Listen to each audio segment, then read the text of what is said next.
Hello everyone, good evening all. कैसे हैं आप लोग? उम्मीद करते हैं बढ़िया होंगे और अपनी पढ़ाई लिखाई को बेहतर तरीके से कंटिन्यू कर रहे होंगे। और आज आ चुके हैं हम लोग लाइव 23 तारीख का करंट पढ़ने के लिए। बीच में कुछ दिनों तक क्लास नहीं हो पाई, उसके लिए आई एम वेरी सॉरी कि हम लोग कंटिन्यूसली क्लास नहीं ले पाए। लेकिन अब जो होगा, अब आपकी क्लास रेगुलर 90% चांस है कि रेगुलर अपलोड होगी। ठीक है, तो कैसे हैं आप लोग? उम्मीद करते हैं कि बढ़िया होंगे और अपनी पढ़ाई लिखाई को और अपने हेल्थ को इम्प्रूव कर रहे होंगे, बेहतर बना रहे होंगे। तो इसी थॉट के साथ कि हम लोगों को बेहतर करना है और आगे बढ़ते चलना है, क्योंकि लाइफ में काफ़ी सारी चीज़ें आपको कुछ करके ही मिलती हैं। ठीक है, तो आज की करंट की क्लास को स्टार्ट करते हैं और आज की क्लास में हम लोग बहुत सारी चीज़ों को पढ़ने वाले हैं। तो एक बार सभी लोग अपने साथियों के साथ सेशन को कर दीजिए शेयर, और जो लोग नए हैं वो चैनल को सब्सक्राइब कर लीजिए, और ताकि आपको जो नए नए वीडियोज़ आते हैं, जो नए नए अपडेट्स आती हैं हमारे चैनल में, आप लोग को प्रॉपर वे में मिलती रहें। ठीक है, तो बढ़ते हैं आज के पहले क्वेश्चन पर, या पहली जो हमारी न्यूज़ है वो क्या है। पहला न्यूज़ है, MIT में पहली बार भारतीय अमेरिकी प्रोफेसर बने प्रोवोस्ट। प्रोवोस्ट एक पोस्ट होती है। तो Massachusetts institute of technology MIT ने प्रोफेसर अनंता चंद्रकासन को 1 जुलाई 2025 से अपना नया प्रोवोस्ट नियुक्त किया है, जो इस पद पर पहुंचने वाले पहले भारतीय मूल के व्यक्ति बन गए हैं। तो क्या हो गया है, ये जो हमारे अनंता चंद्रकासन हैं, इनको 1 जुलाई 2025 से अपना नया प्रोवोस्ट नियुक्त किया गया है MIT में, जो इस पद पर पहुंचने वाले भारतीय मूल के पहले व्यक्ति बन गए हैं। मतलब कि ऐसे पहले भारतीय मूल के व्यक्ति हैं जिनको यहाँ पर प्रोफेसर अनंत चंद्रकासन को यहाँ का क्या बनाया गया है, प्रोवोस्ट बनाया गया है। ठीक, तो लिखा है प्रोवोस्ट विश्वविद्यालय का शीर्ष शैक्षणिक अधिकारी होता है। जैसे स्कूल में स्कूल प्रिंसिपल होता है, उसी तरीके से यूनिवर्सिटीज़ में क्या होता है, प्रोवोस्ट होता है, जो शैक्षणिक नीति, वित्तीय योजना और रणनीतिक विकास के लिए उत्तरदायी होता है। किस किस के लिए? शैक्षणिक नीति, वित्तीय योजना और रणनीतिक विकास के लिए उत्तरदायी होता है। आगे पढ़ेंगे इसमें। चेन्नई में जन्मे अनंता किशोरावस्था में अमेरिका गए और कैलिफोर्निया यूनिवर्सिटी बर्कले से एक इलेक्ट्रिकल इंजीनियरिंग में PhD की।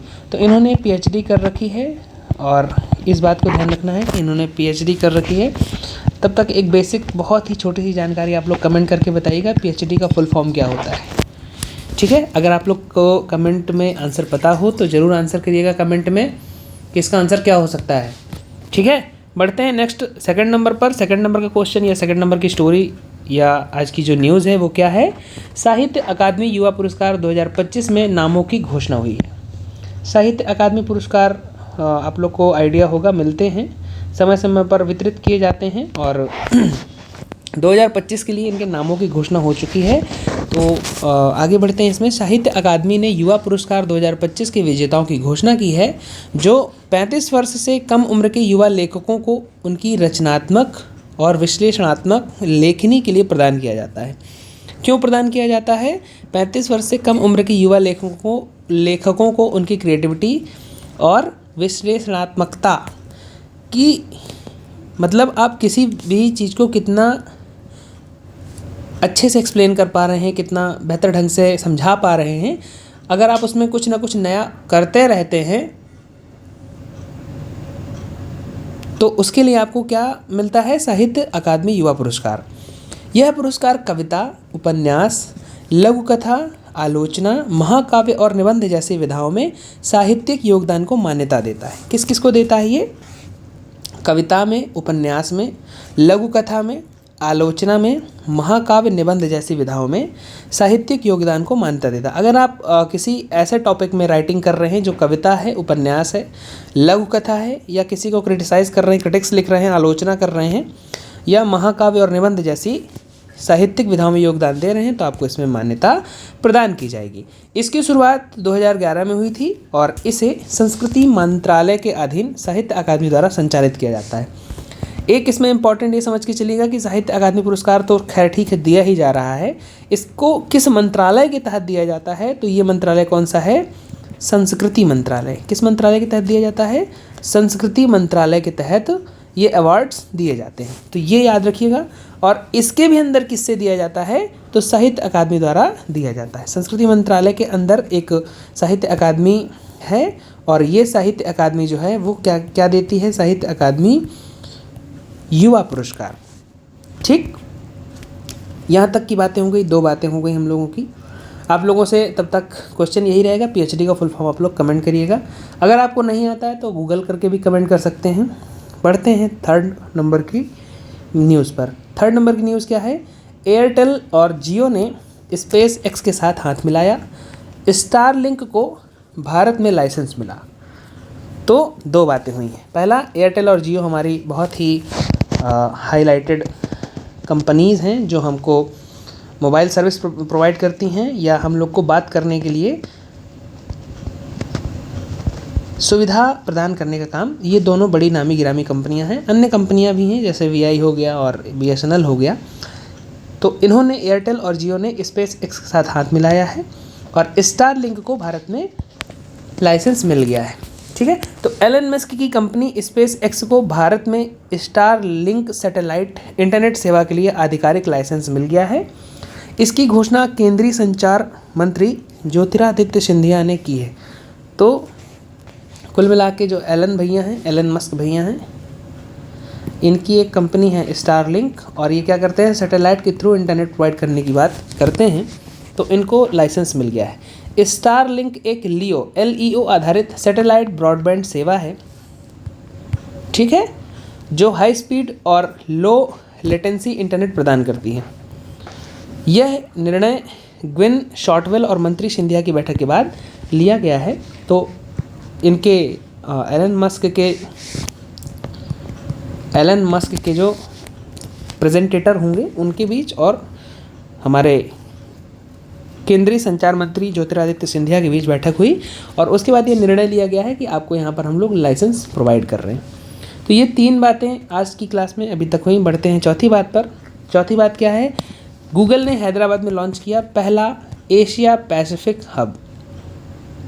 गूगल ने 18 जून 2025 को अभी हाल ही में हैदराबाद के तेलंगाना के हैदराबाद में, यहाँ की राजधानी है ये हैदराबाद में, गूगल सेफ्टी इंजीनियरिंग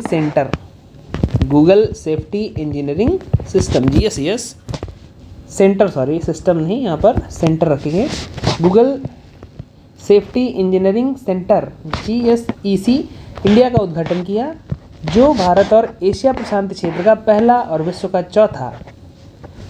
भारत और एशिया प्रशांत क्षेत्र मतलब कि जहाँ पर एशिया है, ये मान लीजिए एशिया कॉन्टिनेंट है, और यहाँ पर प्रशांत महासागर है। तो इस प्रशांत महासागर और एशिया के बीच में इन्होंने चीज़ों को ठीक करने के लिए पहला और विश्व का चौथा GSEC सेंटर खोला गया है। इसका उद्देश्य ऑनलाइन फ्रॉड से सुरक्षा, साइबर इंफ्रास्ट्रक्चर की रक्षा, जिम्मेदार AI सिस्टम का विकास और डिजिटल ट्रस्ट को बढ़ावा देना है। तो कुल मिला के गूगल है, बेहतरीन काम करता रहता है बीच बीच में। तो इसने क्या किया है कि हैदराबाद में अपना GSEC सेंटर खोल दिया है। यह भारत का पहला है और विश्व का चौथा है, ये याद रखिएगा। पढ़ते हैं 5th न्यूज़ पर। 5th न्यूज़ क्या है? फास्ट पेट्रोल वेसल अचल। इस नाम को जरूर याद रखिएगा कि अचल का संबंध किससे है? थल सागर से, या थल सेना से, जल सेना से, या वायुसेना से। इस तरह से भी क्वेश्चन आ सकता है। या अचल शब्द का इनमें से किस किस क्षेत्र से लेना देना है? रक्षा से, विदेश मामलों से, या आर्थिक मंत्रालय के मामलों से। इस तरीके से क्वेश्चन आ सकता है। तो इस पे ध्यान रखिएगा कि अचल है जो वो जहाज़ से कुल मिला के लेना देना है। पढ़ेंगे इसको। 16 जून 2025 को Goa shipyard limited GSL Goa shipyard limited द्वारा निर्मित 5वां फास्ट पेट्रोल वेसल FPV अचल का जलावतरण गोवा में किया गया है। तो ये कुल मिला के एक नया जहाज़ है। इसको गोवा के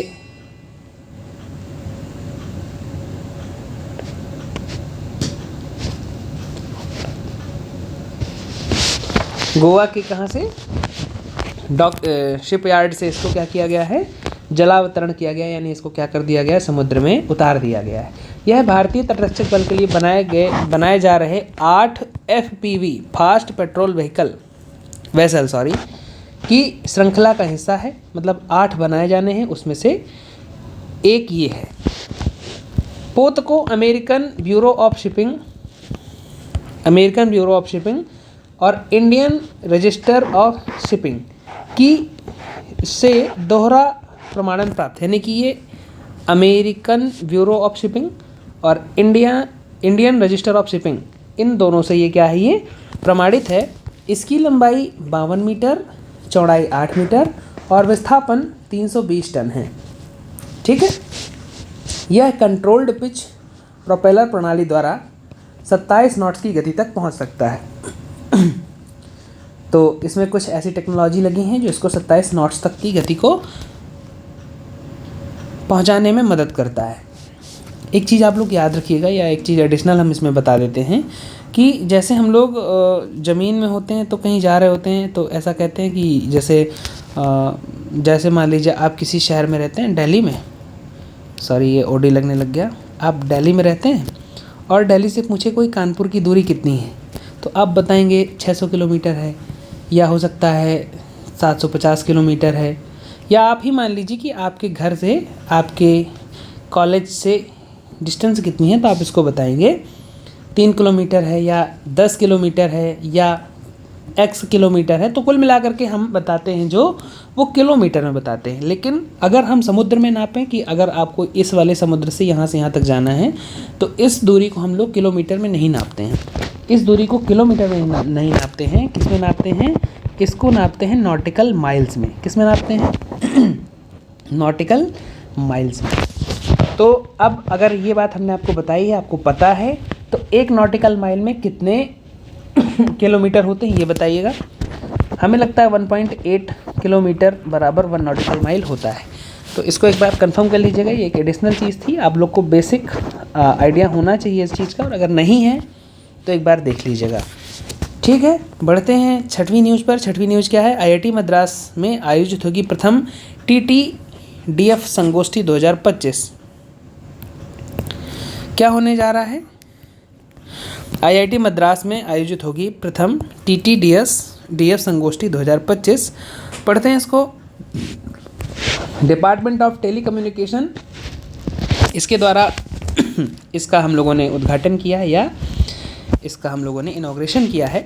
भारत सरकार के दूरसंचार विभाग और IIT मद्रास के सहयोग से वर्ष 2025 में पहली राष्ट्रीय TTDF संगोष्ठी का आयोजन किया जाएगा। यह संगोष्ठी DRDO द्वारा संचालित टेक्नोलॉजी डेवलपमेंट फंड TDF योजना पर आधारित है, जिसका उद्देश्य भारतीय स्टार्टअप्स, MSME, शैक्षणिक संस्थानों और उद्योगों को रक्षा प्रणाली या प्रणालियों के स्वदेशी विकास हेतु प्रोत्साहित करना है। तो कुल मिलाकर के DRDO द्वारा इसका संचालन किया जा रहा है। तो पहली बार ये ज़रूर याद रखिएगा, कोई भी अगर बैठक है, कोई भी अगर योजना हो, बैठक हो, या कोई भी ऐसा काम जो पहली बार होता है, वो थोड़ा सा इम्पोर्टेंट होता है। तो पहली बार हो रही है, ये इम्पोर्टेंट है। और किसके थ्रू हो रही है? तो DRDO। हो सकता है कि छोटे एग्ज़ाम्स में DRDO के जो नए अध्यक्ष हैं उनका नाम पूछ लो। कमेंट करके बताइएगा DRDO के अध्यक्ष इस समय कौन है। ठीक है, बढ़ते हैं 7वें न्यूज़ पर। 7वीं न्यूज़ क्या है? सरकार सिकल सेल दवा विकसित करने के लिए बिरसा मुंडा पुरस्कार स्थापित करेगी। तो अब थोड़ा सा इस पे डिटेल में बात कर लेते हैं थोड़ा सा, कि सिकल सेल होता क्या है, सिकल सेल से क्या क्या चीज़ें ऐसी हैं जो हमको प्रभावित करती हैं या प्रभावित कर सकती हैं। तो इसको पढ़ेंगे पहले। सिकल सेल एक्चुअली क्या होता है कि हमारे जो ब्लड में RBC पाई जाती हैं, रेड ब्लड सेल्स, ये सिकल माने एक्चुअली होता है हसिया। क्या होता है? हसिया होता है। तो चूँकि सेल का डेवलपमेंट ऐसा होना चाहिए और इसका डेवलपमेंट ऐसा ना हो करके डेवलपमेंट ऐसा होता है। ये देखिए चपटी चपटी सी इस प्रकार से कुछ सेल्स हमारे बॉडी में रह जाती हैं। तो होता क्या है कि RBC जो होती हैं, इसका काम है हमारे ब्लड में ऑक्सीजन ऑक्सीजन को क्या करती हैं, कैरी करती हैं और पूरे शरीर में ऑक्सीजन को पहुंचाने का काम आरबीसी द्वारा किया जाता है। तो जब आरबीसी ही प्रॉपर तरीके से डेवलप्ड नहीं होगी तो हमारे शरीर में बहुत सारी ऐसी समस्याएं हमको देखने को मिल सकती हैं। तो इस चीज़ से निपटने के लिए क्या किया है सरकार ने, दवा विकसित करने के लिए बिरसा मुंडा पुरस्कार स्थापित करने वाली है। भारत सरकार ने 19 जून 2025 को विश्व सिकल सेल दिवस, चलिए एक चीज़ आपको और यहाँ पर मिल गई कि 19 जून को हम लोग कौन सा दिवस मनाते हैं, विश्व सिकल सेल, क्या सिकल सेल दिवस मनाते हैं। तो सिकल माने होता है हंसिया और इसका मतलब कुल मिला के कहीं ना कहीं हमारे ब्लड से लेना देना है। और सिकल सेल एनीमिया भी होता है एक, तो इस बात को याद रखिएगा कि एनीमिया दिवस भी मनाया जाता है और सिकल सेल दिवस भी मनाया जाता है। तो इसके अवसर पर भगवान बिरसा मुंडा पुरस्कार की स्थापना की घोषणा की है, जिसका उद्देश्य सिकल सेल रोग के लिए नई दवाओं के अनुसंधान को प्रोत्साहित करना है।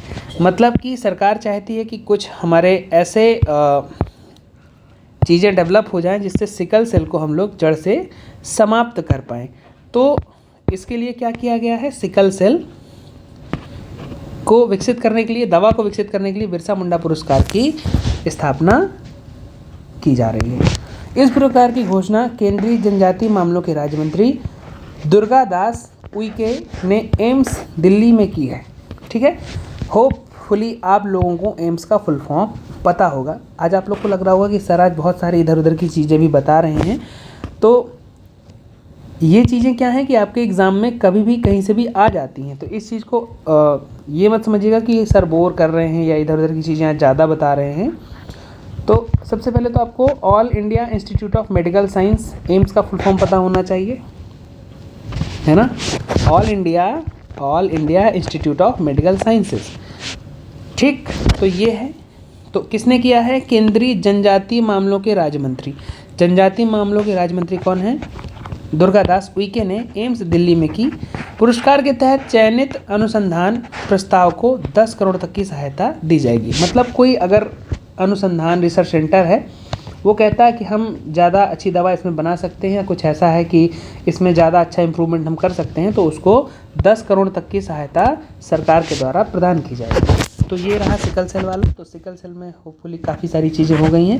पहला क्या है कि 19 जून को हम लोग सिकल सेल दिवस मनाते हैं।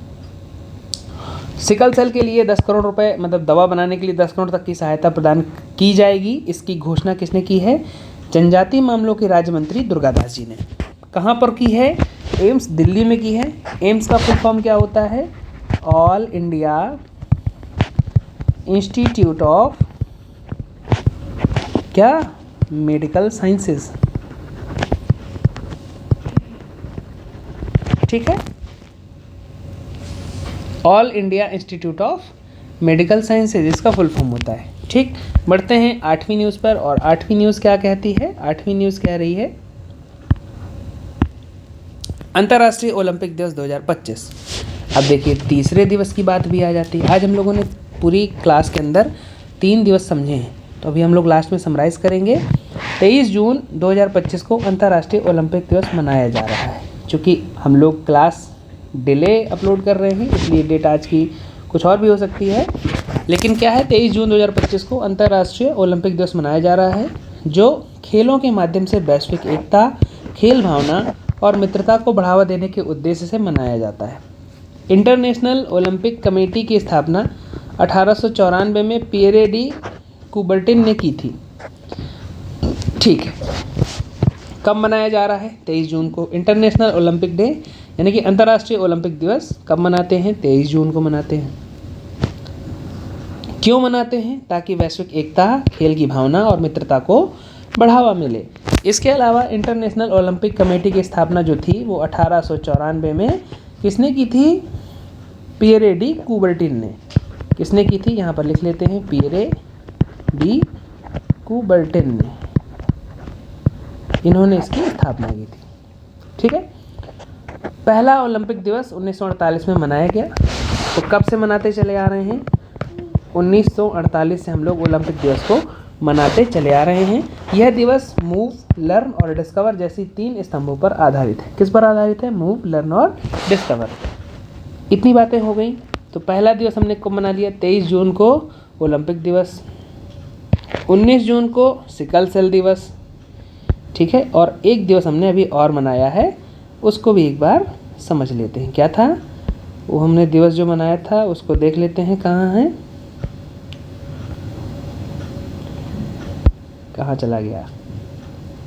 नहीं मनाया, एक्चुअली 2 ही दिवस हैं, 2 दिवस हम लोगों ने मनाए। पहला कौन सा?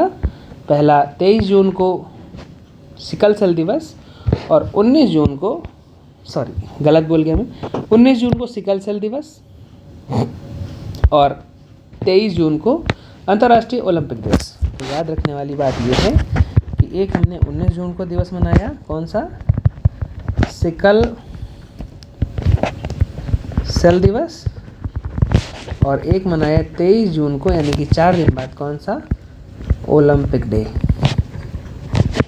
तो ये इतनी बातें, 8 बातें अभी तक हम लोगों ने समझी। और अब बढ़ते हैं प्रैक्टिस पर। 8 क्वेश्चन होंगे लगभग। पहला क्वेश्चन है, हाल ही में भारतीय मूल के वैज्ञानिक को MIT का नया प्रोवोस्ट नियुक्त किया गया है। वो कौन है? वो हैं अनंता चंद्रकाशन। कौन है ये? अनंता चंद्रकाशन भारतीय मूल के पहले ऐसे हैं जिनको प्रोवोस्ट नियुक्त किया गया है। 1 जुलाई 2025 से नया प्रोवोस्ट नियुक्त किया है, जो इस पद पर पहुंचने वाले भारतीय मूल के पहले व्यक्ति बन गए हैं। चेन्नई में जन्मे अनंता ने कैलिफोर्निया यूनिवर्सिटी बर्कले से PhD की और वर्तमान में MIT के इंजीनियरिंग स्कूल के डीन हैं। तो ये बात हो गई, कौन है ये? अनंता चंद्रकाशन। सेकंड नंबर पर साहित्य अकादमी युवा पुरस्कार 2025 किस संस्था द्वारा प्रदान किया जाता है? तो साहित्य अकादमी संस्था द्वारा प्रदान किया जाता है। अगर यहीं पर मंत्रालय पूछता तो मंत्रालय के लिए क्या हो जाता आंसर? मंत्रालय के लिए आंसर हो जाता क्या? मंत्रालय के लिए आंसर हो जाता संस्कृति मंत्रालय। ठीक। किसको दिया जाता है? 35 वर्ष से कम उम्र के लेखकों को उनकी रचनात्मकता के लिए दिया जाता है। कई सारे क्षेत्र हैं, जैसे कविता, उपन्यास, लघु कथा, आलोचना, महाकाव्य और निबंध जैसी विधाओं में अगर आप राइटिंग करते हैं तो आपको ये वाला पुरस्कार दिया जाएगा, अगर आप उसके लिए सिलेक्टेड होते हैं तो। ठीक है। जिनमें से 2025 में 23 भाषाओं के लेखकों को सम्मानित किया गया, जिनमें कविता के लिए सर्वश्रेष्ठ 8 पुरस्कार मिले थे। तो कुल मिलाकर के 8 मैक्सिमम पुरस्कार दिए जा चुके हैं। किसके लिए? कविता के लिए। तो ये इम्पॉर्टेंट है, इसको ध्यान रखिएगा कि अगर आप कविता लिखते हैं तो आपका स्कोप इसमें क्या है? ज़्यादा है। ऐसा कुछ नहीं है कि ज़्यादा है या कम है। अभी तक जो ज़्यादा दिए गए हैं वो किस में दिए गए हैं? कविता के क्षेत्र में। थर्ड नंबर की बात करते हैं। स्टारलिंक किस प्रसिद्ध उद्यमी की कंपनी स्पेस एक्स द्वारा संचालित की जाती है? तो Sundar Pichai, Tim Cook, Mark Zuckerberg और एलन मस्क। तो एलन भैया के स्टारलिंक कंपनी है और ये सैटेलाइट के थ्रू इंटरनेट प्रोवाइड करने की बात करते हैं। ठीक है। एलन मस्क की कंपनी स्पेस एक्स को भारत में स्टारलिंक सैटेलाइट इंटरनेट सेवा के लिए आधिकारिक लाइसेंस मिल गया है, जिसकी घोषणा केंद्रीय मंत्री ज्योतिरादित्य सिंधिया ने की है। स्टारलिंक एक लियो आधारित ब्रॉडबैंड सेवा है जो हाई स्पीड और लो लेटेंसी इंटरनेट प्रदान करती है। यह सेवा जियो और एयरटेल के सहयोग से उपलब्ध कराई जाएगी। जियो इंटरनेशनल व कस्टमर सर्विस संभालेगा। एक सेकेंड। जियो इंस्टॉलेशन और कस्टमर सर्विस संभालेगा, जबकि एयरटेल व्यापारिक विस्तार में सहयोग करेगा। तो ये 2 बातें होनी हैं। एयरटेल और जियो ने मिल करके क्या किया है? इसके साथ टाई अप कर लिया है। नेक्स्ट 4th नंबर, भारत ने पहला Google safety engineering centre GSEC कब लॉन्च किया है? 18 जून 2025 को। गूगल ने भारत और एशिया पैसिफिक में पहला है, लेकिन वैसे इसका ये 4th नंबर का है। ठीक। जो एशिया प्रशांत का पहला और दुनिया का चौथा GSEC सेंटर बन गया है। इसका उद्देश्य ऑनलाइन फ्रॉड से सुरक्षा, साइबर इंफ्रास्ट्रक्चर में मजबूती, जिम्मेदार AI का विकास और डिजिटल ट्रस्ट को बढ़ावा देना है। एंड्रॉयड, जीमेल, गूगल पे और सर्च को AI और जेमिनी नैनो जैसे टूल से अधिक सुरक्षित बनाया गया है। तो ये 4 नंबर के क्वेश्चन की बात हो गई। पढ़ते हैं 5वें पर। 5वां नंबर क्या है? अचल किस संगठन के लिए निर्मित फास्ट पेट्रोल वेसल है? देखा, अभी हमने इस बारे में बात की थी कि इस तरह से क्वेश्चन आ सकता है। तो भारतीय नौसेना, सीमा सुरक्षा बल, राष्ट्रीय आपदा मोचन बल या भारतीय तट रक्षक बल। तो 16 जून 2025 को गोवा शिपयार्ड लिमिटेड GSL द्वारा निर्मित 5वां फास्ट पेट्रोल वेसल अचल 5वें नंबर का है। टोटल कितने बनाने हैं भारत को? 8 बनाने हैं, जिसमें से 5वें नंबर का अचल है। गोवा में जलावतरण किया गया है।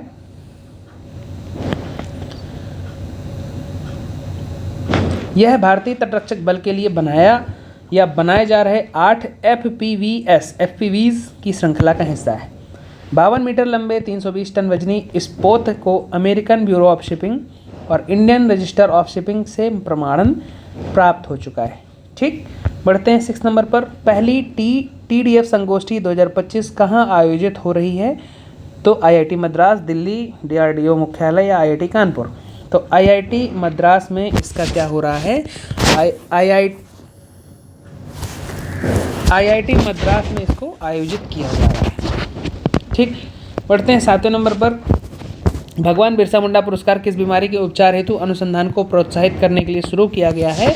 तो वो है सिकल सेल रोग के लिए। सिकल सेल एक एनीमिया होता है जिसमें रक्त की कमी हो जाती है, या अगर बहुत ज़्यादा गंभीरता ले लेता है तो व्यक्ति की मृत्यु भी हो जाती है। खास करके छोटे बच्चों को ये ज़्यादा प्रभावित करता है। भारत सरकार ने 19 जून 2025 को विश्व सिकल सेल दिवस, देखिए फिर से आ गया, 19 जून को सिकल सेल दिवस मनाया जाता है, के अवसर पर भगवान बिरसा मुंडा पुरस्कार की स्थापना की, जिसका उद्देश्य सिकल सेल रोग के लिए नई दवाओं के अनुसंधान को प्रोत्साहित करना है। केंद्रीय जनजातीय मामलों के राज्य मंत्री दुर्गा दास उइके ने एम्स दिल्ली में इसकी घोषणा की। चलिए आप सब लोग कमेंट करके बताइए एम्स का फुल फॉर्म हमने क्या बताया था। एम्स का फुल फॉर्म कमेंट करना है कि एम्स का फुल फॉर्म क्या होगा। चयनित अनुसंधान प्रस्ताव को 10 करोड़ तक की सहायता दी जाने की बात की जा रही है। ठीक है, 8वें नंबर की बात करते हैं। 8वें नंबर का क्वेश्चन क्या कहता है? 8वें नंबर का क्वेश्चन कह रहा है अंतर्राष्ट्रीय ओलंपिक दिवस 2025 किस तिथि को मनाया जा रहा है या मनाया जाता है? तो 23 जून को मनाया जाता है। 1948 में इसकी शुरुआत हुई थी कि हम अब से अंतर्राष्ट्रीय ओलंपिक दिवस के रूप में मनाया जाएगा। यह वैश्विक एकता, खेल भावना और मित्रता को बढ़ावा देता है ना? और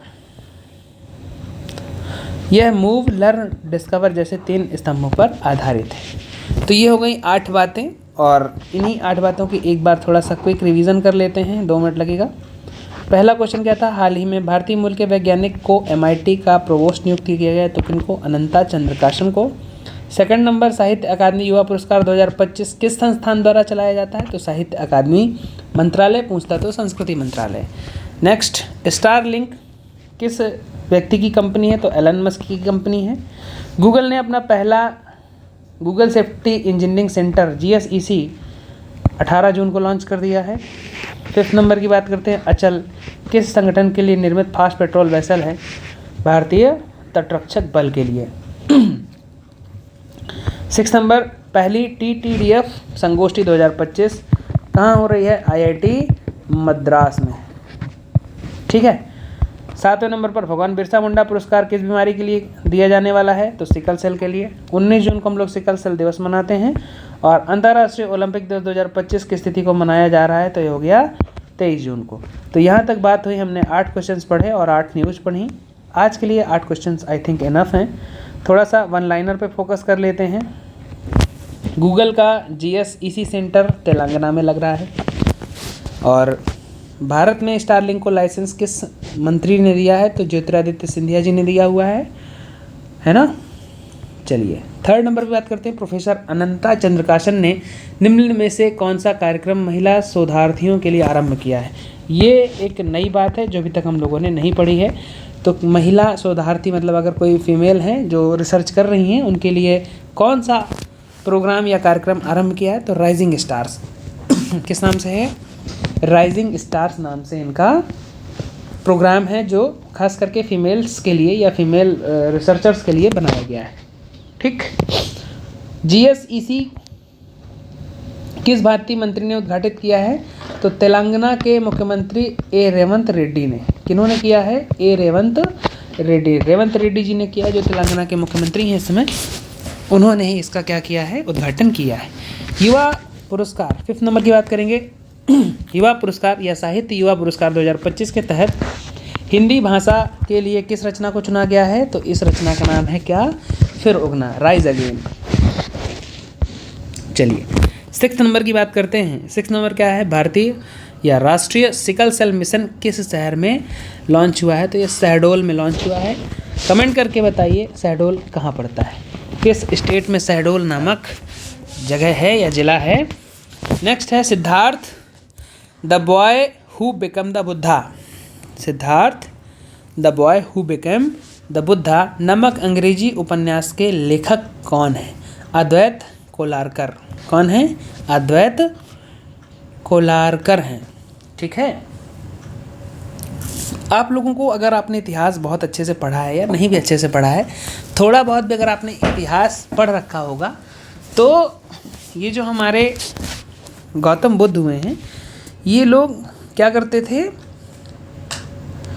ये एक विशेष बात को मान करके चलते थे। किसको बात को मान करके चलते थे? ये पुनर्जन्म पर विश्वास करते थे। क्या करते थे? पुनर्जन्म पर विश्वास करते थे, लेकिन एक ईश्वरवाद पर विश्वास नहीं करते थे, है ना। खैर वो इतिहास का विषय है। तो वहीं से कहीं ना कहीं अद्वैत कोलारकर जैसा शब्द है, तो इसकी हम ट्रिक्स बनाने की कोशिश कर रहे थे कि अद्वैतवाद जैसी एक बात अगर इतिहास से आती है तो अद्वैतवाद इतिहास में ही होता है। मतलब होता क्या है? होता तो हर जगह, लेकिन पढ़ा हम लोगों ने खैर इतिहास में। तो अद्वैत इतिहास का है, सिद्धार्थ द बिकम बुद्धा भी इतिहास के हैं। तो इतिहास को इतिहास से जोड़िए और सिद्धार्थ को अद्वैत से जोड़ लीजिए। तो ये नाम याद रखने का तरीका है, इससे हम लोग नाम याद रखेंगे। ठीक है। नेक्स्ट, अचल फास्ट पेट्रोल वेसल को किसने निर्मित किया है? तो गोवा शिपयार्ड लिमिटेड GSL ने इसको निर्मित किया है। 9th नंबर की बात करते हैं। TDF संगोष्ठी किस संस्थान के सहयोग से आयोजित हो रही है? तो IIT मद्रास। खैर ये तो हम लोगों ने पढ़ रखा था। 10वें क्वेश्चन की बात करते हैं। 10वां पॉइंट है, इंटरनेशनल ओलंपिक कमेटी IOC की स्थापना किसने की थी? तो बैरन डे कुबर्टेन ने। किसने की थी? बैरन डे कुबर्टेन ने। ठीक है। होपफुली आप लोगों को सेशन पसंद आया होगा। सेशन पसंद आया है तो हंसते रहिएगा, मुस्कुराते रहिएगा और चैनल में नए हों तो चैनल को सब्सक्राइब कर लीजिएगा। वीडियो पसंद आया हो तो शेयर कर दीजिएगा। मिलेंगे नेक्स्ट क्लास में, तब तक हंसते रहिए, मुस्कुराते रहिए और जुड़े रहिए। चैनल को सब्सक्राइब कर लीजिए, वीडियो को शेयर कर दीजिए। 2 दिवस हम लोगों ने आज पढ़े हैं। पहला 23 जून को ओलंपिक दिवस, एक 19 जून को कौन सा? सिकल सेल दिवस। ठीक है। सिकल सेल का लेना देना किससे है? सिकल सेल का लेना देना हमारे ब्लड से है। ठीक। तो ये सारी बातें आज हम लोगों ने पढ़ी। मिलेंगे कल की क्लास में, तब तक हंसते रहिएगा, मुस्कुराते रहिएगा। वंदे मातरम। जय हिंद।